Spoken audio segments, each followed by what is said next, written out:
अस्सलाम वालेकुम। आप देख रहे हैं पाकिस्तान उर्दू। पाकिस्तान की फ़ौज के नए सरबराह जनरल आसिम मुनीर ने रावलपिंडी में मुनक्कदा तकरीब में बाज़ाब्ता तौर पर बड़ी फ़ौज की कमान संभाल ली है। जनरल आसिम मुनीर ने जनरल कमर बाजवा की जगह ले ली है, जो 6 साल तक पाकिस्तान की बड़ी फ़ौज के सरबराह रहने के बाद रिटायर हुए हैं। जनरल आसिम मुनीर पाकिस्तान के बड़ी फ़ौज के 17वें सरबराह हैं। कमान की तब्दीली की तकरीब मंगल की सुबह रावलपिंडी में वाक़े बड़ी फ़ौज के सदर दफ्तर GHQ में मुनक्कद हुई, जिसमें जनरल कमर जवेद बाजवा ने अपने ओहदे की जिम्मेदारियां और कमांड स्टेक नए फौजी सरबराह जनरल आसिम मुनीर को सौंपी। यानी पाकिस्तान की बड़ी फ़ौज की क़यादत की ये छड़ी अब जनरल आसिम मुनीर के हाथ में होगी। मगर सवाल ये पैदा होता है कि ये छड़ी की कहानी है क्या, ये कहाँ से आई और कौन इसको लाया। इसकी रवायत कहाँ से शुरू हुई, इस बारे में कहा जाता है कि मुसल्लह अफवाज हर तरह के हथियारों से लैस होती है, तो फिर एक बेज़रर छड़ी को ही कमांड की मुंतकिली की अलामत के तौर पर क्यों इस्तेमाल किया जाता है, जबकि इसका इस्तेमाल भी कोई नहीं, कम से कम इसका लड़ाई में तो बिल्कुल भी इस्तेमाल नहीं किया जा सकता। जंगी मौरखीन के मुताबिक कमांड की छड़ी का ताल्लुक उन इब्तदाई रिवायात से है जिनमें जंगजू सरदार जो है वो एक इंतहाई वजनी हुजूम का गर्ज इस्तेमाल करते थे, जिसको इंग्लिश में MACE भी कहते हैं। और कदीम ज़माने की कहानियों में भी आपने पढ़ा होगा, एशिया और बिलखसूस बरसगीर में लोगों के जहन में जो गर्ज से तस्वीर बनती है वो एक गोल फुटबॉल नुमा हथियार है, जिसके साथ एक हैंडल भी लगा होता है। मगरबी देवमारा दास्तानों में गज़र की शक्ल मुख्तलिफ है। वहाँ पर गर्ज का जो तस्वुर है एक छड़ी नुमा हथियार का है, जिसके एक सिरे पर भारी अहनी टुकड़ा होता है और दूसरे सिरे पर हैंडल, दरमियान का पूरा हिस्सा छड़ी नुमा है। पुराने वक्तों में जंगें जीतने के लिए जहनी ताकत के साथ जिस्मानी ताकत की अहमियत होती थी और जंगजू सरदार ये वजनी जो गर्ज है बआसानी उठा लेते थे और ज़रूरत पड़ने पर इस्तेमाल भी करते थे।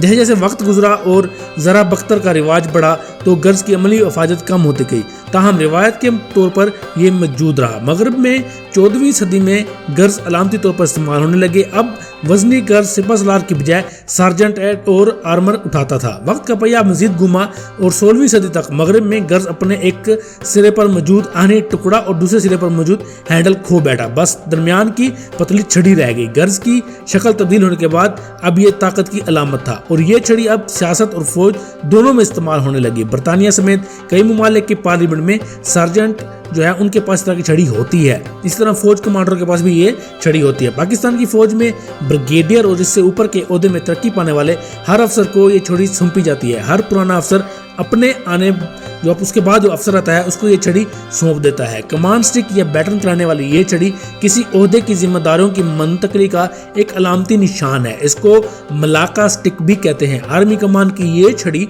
अंग्रेजों के दौर से फौज का रिवायत का हिस्सा चली आ रही है। मलाका स्टिक को कमांड स्टिक भी इसलिए कहा जाता है क्योंकि ये जो है छड़ी अंग्रेजों के दौर से फौजी रिवायत का हिस्सा है। क्या इस अलामत को फौज से वाबस्ता किसी हथियार यानी तलवार या बंदूक से तब्दील करने की कोशिश या ख्वाहिश की गई? ब्रिगेडियर शौकत कादर का कहना था कि वो शायद इससे ज़्यादा वजाहत ना कर सकें कि अंग्रेज़ एक अलामत हमें दे गए और हम उसको पैरवी कर रहे हैं। असल अहमियत आर्मी कमांड स्टिक की नहीं होती बल्कि ओहदे और उससे मुंसलिक जिम्मेदारियों की है, जो पुराना अफसर अपने नए आने वाले अफसर के जिम्मे दे जाता है। इसे कैसे तैयार किया जाता है? मलाका स्टिक को सिंगापुर के एक जजीरे मलाका के खास केन यानी उससे लकड़ी होती है स्पेशल, उससे तैयार किया जाता है। मलाका रतन की एक किस्म है जो इंडोनेशिया में सुमात्रा के साहिल पर भी पाई जाती है। रतन के दरख्त में लंबे पतले तने होते हैं जो वॉकिंग स्टिक्स बनाने के लिए बेहतर समझे जाते हैं। अगर इस छड़ी की बनावट पर गौर करें तो इसमें 2-2 इंच के फासले पर एक गांठ होती है जो देखने में बांस की लकड़ी की तरह ही दिखाई देती है, लेकिन इसके मुकाबले में पतली होती है। ये वजन में बहुत हल्की लेकिन मजबूत होती है और इसमें कोई 2 नमूने एक जैसे भी नहीं होते। मलाका छड़ी की कीमत कितनी होगी? दुनिया भर के अफवाज के सरबराहान इसे कमांड स्टिक के तौर पर इस्तेमाल करते हैं, इसलिए इसकी जो कीमत है वो भी कोई मामूली नहीं। कहा जाता है कि तकरीबन 10 से 15 हज़ार रुपये में एक स्टिक मिलती है। फौज में मलाका स्टिक की अहमियत जो है वो इस तरह की है कि छड़ी को फौज में कमांड की अलामत समझा जाता है। नए आर्मी चीफ को मलाका छड़ी देने की रिवायत बरतानवी दौर से पाकिस्तान में भी चली आ रही है। मलाका छड़ी श्रीलंका, हिंदुस्तान, बरतानिया समेत कई ममालिक में फौजी वर्दियों का हिस्सा है। इससे कबल सबकदोश होने वाले आर्मी चीफ जनरल रहील शरीफ ने रावलपिंडी में एक तकरीब में कमान से अपने जानशीन जनरल कारमा बाजवा को दी और जनरल शरीफ को 2013 में जनरल अशफाक कियानी ने दी और उससे पहले मुशर्रफ ने ये 2007 में चार्ज छोड़ने के वक्त जनरल कियानी को दी। तो इसी तरह ये एक सिलसिला चल रहा है। एक सवाल और भी आता है कि अगर मलाका स्टिक टूट जाए तो उससे क्या होगा। साबिक ब्रिगेडियर शौकत कादर ने बताया कि माजी में एक फौजी अफसर ने अपनी बीवी के अगवाकार की पिटाई करते हुए उसके कंधे पर अपनी छड़ी तोड़ दी और जब उसे ये ओहदा दूसरे अफसर को सौंपना पड़ा तो उन्होंने वही टूटी हुई छड़ी उन्हें दी।